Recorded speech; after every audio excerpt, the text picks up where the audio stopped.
Olá, estudantes da primeira série do ensino médio. Seja bem-vindo à nossa aula de Geografia do programa Aula Paraná. E nessa aula de hoje, eu, professor Andrew, e o nosso intérprete de Libras, Paulo, vamos levar para você um pouquinho de conhecimento sobre elementos e fatores climáticos. Para isso, a gente vai conhecer aqui os objetivos propostos na nossa aula de hoje, onde nós vamos identificar os fatores e os elementos que estabelecem os tipos de clima existentes no planeta e ainda vamos compreender de que maneira os fatores e os elementos climáticos atuam para formar os diferentes climas existentes no nosso planeta. Então a gente vai perceber que existe uma série de condições que vão determinar como será o clima de uma determinada região, de uma determinada localidade. E para a gente conseguir fazer essa análise, essa compreensão, a gente tem que refletir sobre algumas questões que estão aparecendo aí para você. Clima e tempo são a mesma coisa? É importante a gente pensar se, quando a gente ouve a palavra clima, se nós estamos nos referindo exatamente à mesma coisa que quando nós estamos falando em tempo. E quando eu estou falando em tempo, não estou falando de tempo cronológico, estou falando de tempo associado a condições da atmosfera em relação à umidade, pressão, temperatura. Então, se a gente pensar com bastante calma, a gente vai perceber que tempo e clima são coisas diferentes. Aonde a gente vai perceber que tempo está associado a tempo meteorológico, que significa o quê? O conjunto de condições momentâneas da atmosfera. Olha aqui na tela, que é exatamente isso. E aonde a ciência responsável por realizar esse estudo é a meteorologia. E aí eu trago para você a imagem do mapa do estado do Paraná e a previsão do tempo, que consiste em fazer uma análise de como estarão as condições atmosféricas de uma determinada localidade em um espaço de tempo bastante curto. Quando você está assistindo a um telejornal e você acompanha a previsão do tempo, você vai perceber que a previsão do tempo ela sempre estará indicando para você como estarão as condições da atmosfera em relação à quantidade de umidade, a temperatura, em um espaço de tempo bastante curto, de hoje para amanhã, de hoje para dali a 2 ou 3 dias. Então, quando a gente fala em tempo meteorológico e em meteorologia, estamos falando no estudo das condições atmosféricas momentâneas e uma previsão para um espaço de tempo bastante curto, que se refere à previsão do tempo. Já quando estamos falando de clima, olha as palavras que estão aparecendo bem grandes aí na sua tela, onde clima é o conjunto das condições atmosféricas de uma região, observadas ao longo de vários anos.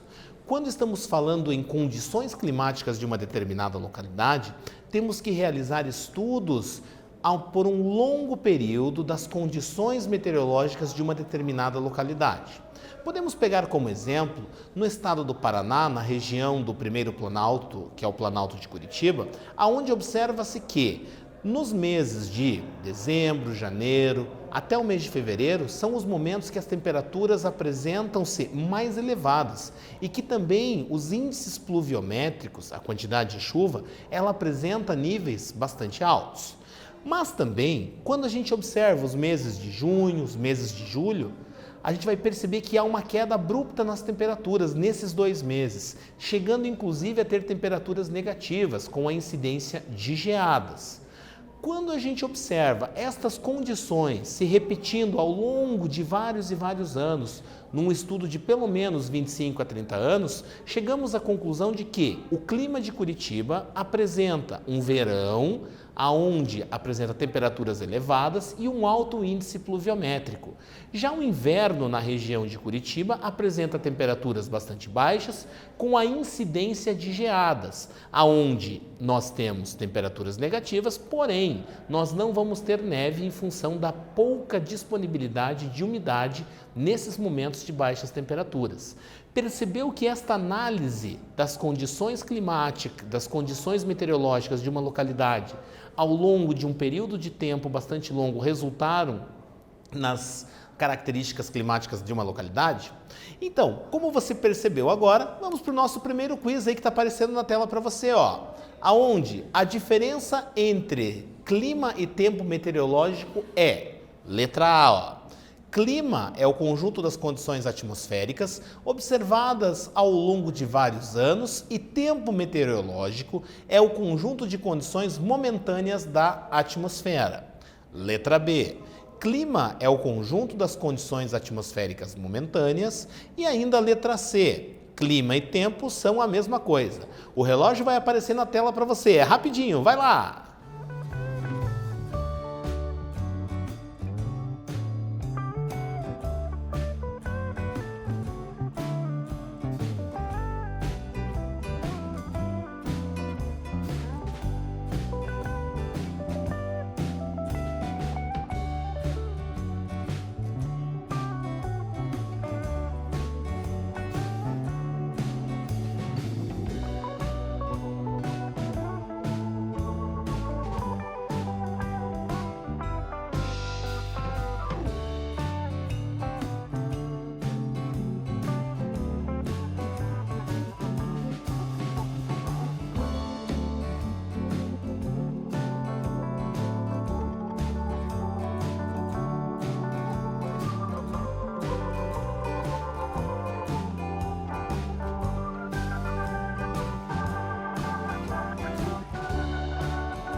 Muito bem, qual das alternativas que você indicou? Letra A, letra B ou a letra C? Olha aqui na tela a resposta para você, ó, letra A.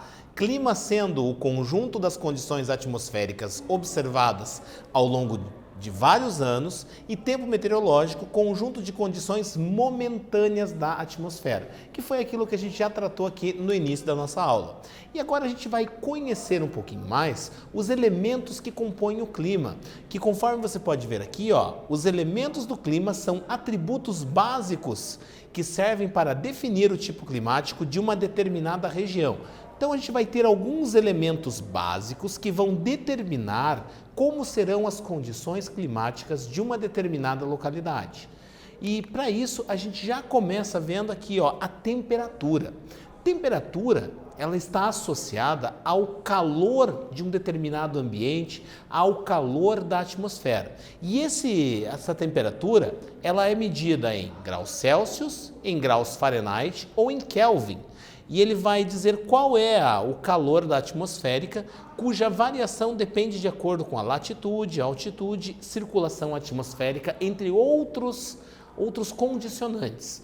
O que você tem que saber sobre temperatura? Que existem essas três principais escalas termométricas e que a temperatura está associada ao calor disponível na atmosfera em um determinado lugar. E aqui a gente vai conhecer um pouquinho as escalas termométricas, aonde uma escala termométrica ela vai servir para medir o calor, a quantidade de calor de um determinado ambiente.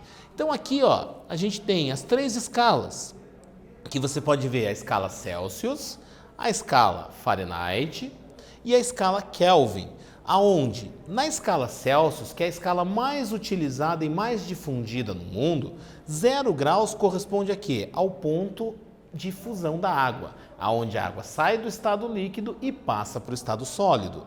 E aí os 100 graus correspondendo ao ponto de ebulição da água, aonde ela vai mudar do estado físico e vai para o estado gasoso.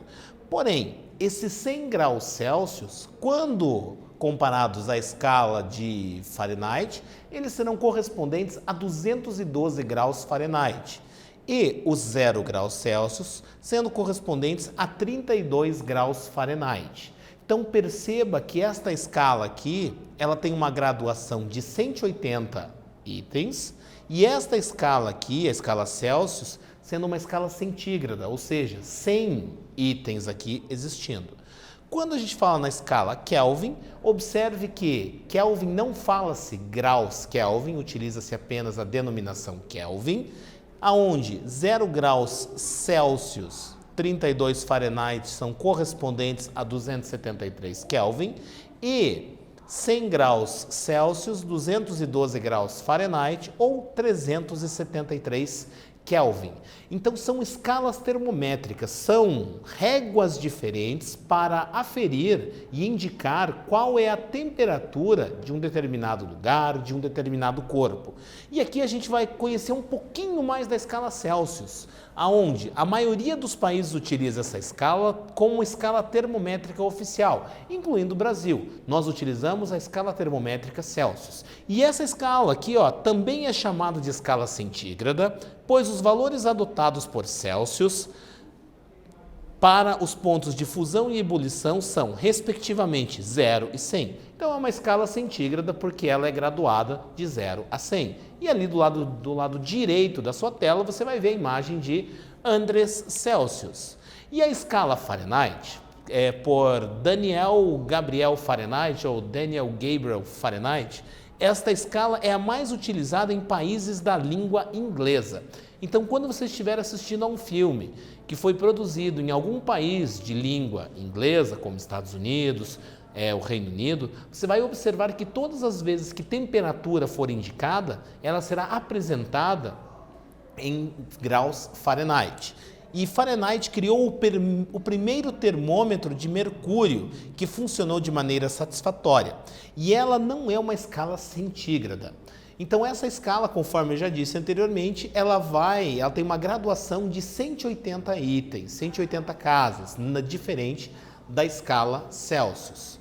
Existem algumas teorias que são contraditórias, são teorias acerca de qual seria o ponto utilizado por Fahrenheit para estabelecer os 0 graus e qual seria o ponto estabelecido por Fahrenheit para estabelecer os 100 graus.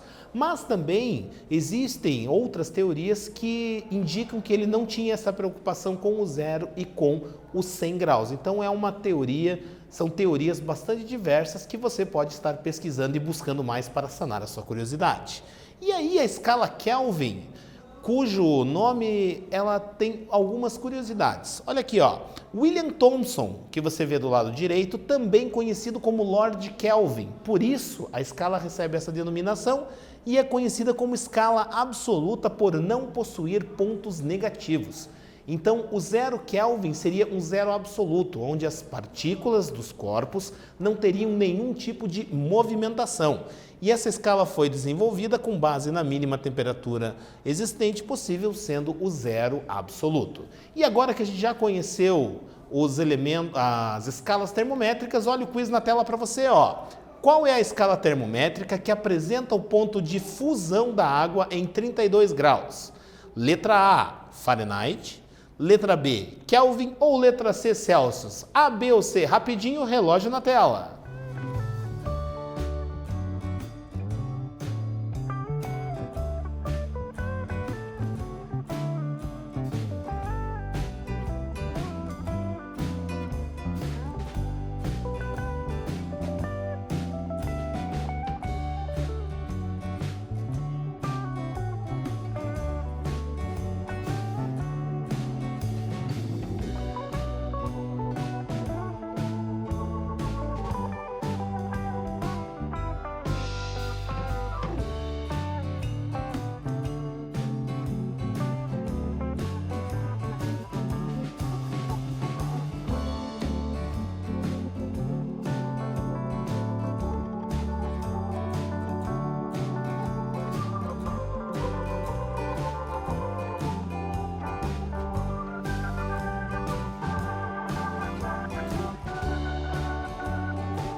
Muito bem, qual alternativa que você indicou? Letra A, letra B ou a letra C? Olha ali, ó, letra A, Fahrenheit. Então, a escala que apresenta o ponto de fusão da água em 32 graus é a escala Fahrenheit. E uma outra curiosidade que o pessoal da equipe técnica acabou de colocar aqui é que quando a gente está aferindo cores, também utiliza essa escala Kelvin, onde a gente vai perceber cores, quanto mais quentes as cores forem, maior será a temperatura em Kelvin. Agora a gente vai falar de pressão. Quando a gente fala em pressão, nós estamos falando no peso que a atmosfera vai exercer sobre determinados corpos ou ainda sobre uma determinada área, que é exatamente isso que a gente está vendo aqui, ó. E ela é medida em milibares, a pressão atmosférica. E para a gente entender melhor a pressão atmosférica, olha essa imagem aqui, ó. Você vai perceber que em uma das localidades nós estamos indicando o alto de uma montanha e o outro local nós estamos indicando a base da montanha. Então, na base dessa montanha, a quantidade de atmosfera, a quantidade de ar existente sobre essa área é muito maior. Logo, o peso da atmosfera exercida sobre esta área aqui será muito maior do que o peso exercido sobre a superfície do topo da montanha, pois a quantidade de atmosfera existente nesta área aqui é muito menor. E quando a gente fala em pressão atmosférica, nós estamos falando justamente dessa variação do peso do ar sobre a superfície terrestre.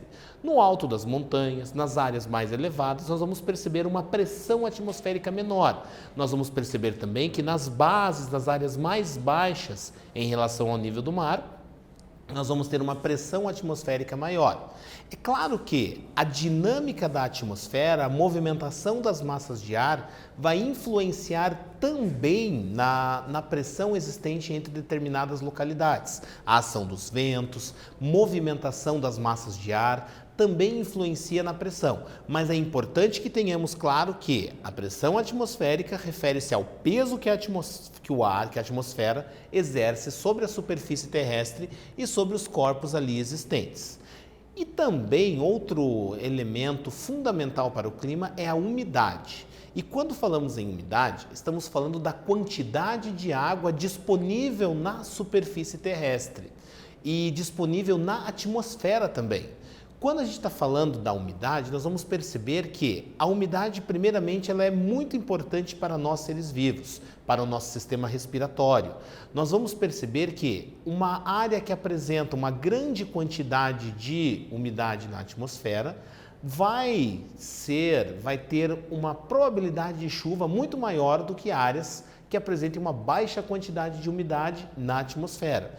E é isso que a gente está vendo aqui, ó. Quantidade de água presente na atmosfera, e aí nós temos a umidade absoluta, que é a quantidade total de água na atmosfera.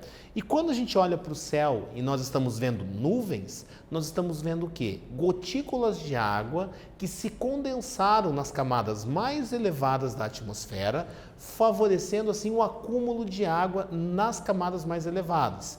E quando essas nuvens que estão ali compostas por gotículas de água acabam tendo uma grande quantidade de água, o peso delas aumenta, elas vão chegando mais próximas à superfície, aonde chega um ponto que a ação da gravidade acaba agindo e fazendo com que haja a precipitação, popularmente chamada de chuva.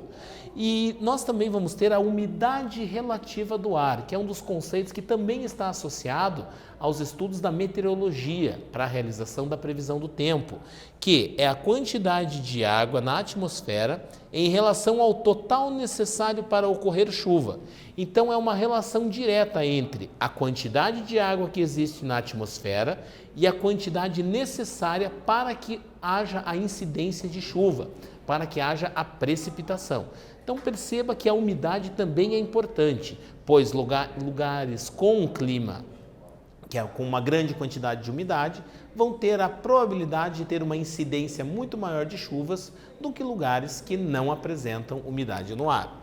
E aqui você vai visualizar uma escala que aparece para você, ó, entre os extremos da umidade relativa do ar, aonde ela pode variar de 0 até 100%, aonde o que a gente vai perceber? 0 sendo a ausência de vapor de água no ar, Aí a gente pode pegar os desertos, que muitas áreas dos desertos se aproximam desse 0%, de uma quantidade extremamente baixa de umidade, mas a gente também tem ali as áreas com 100%, quantidade máxima de vapor de água que o ar pode dissolver. Então são áreas onde ocorrem chuvas constantes ao longo do tempo. A gente pode pegar as áreas de clima equatorial, por exemplo, aonde nós temos a incidência de chuvas de forma constante. E o ar que apresenta 100% de umidade é um ar saturado. Quando ele está saturado, quer dizer que tem demais, tem muita umidade nesse ar. Então, é uma condição da umidade também influenciando diretamente nas condições climáticas. E esse gráfico aqui mostra justamente para você uma escala entre 30% com ar muito seco e 80% com um ar muito úmido, podendo chegar mais próximo aos extremos, dependendo da localidade do nosso planeta que estivermos estudando. E agora que a gente já sabe também sobre a umidade, sobre a pressão, sobre a temperatura, quiz na tela para você, ó.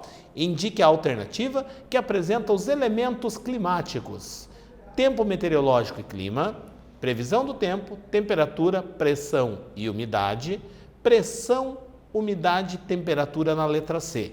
Qual que você acha? Letra A, letra B ou letra C? Vai lá!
Muito bem, letra A, letra B ou letra C, a resposta aparecendo aqui para você, letra C. Pressão, umidade e temperatura sendo os elementos climáticos. Então, nessa nossa aula de hoje, o que a gente falou? Nós falamos sobre os elementos que compõem o clima e também a diferença entre tempo e clima, certo?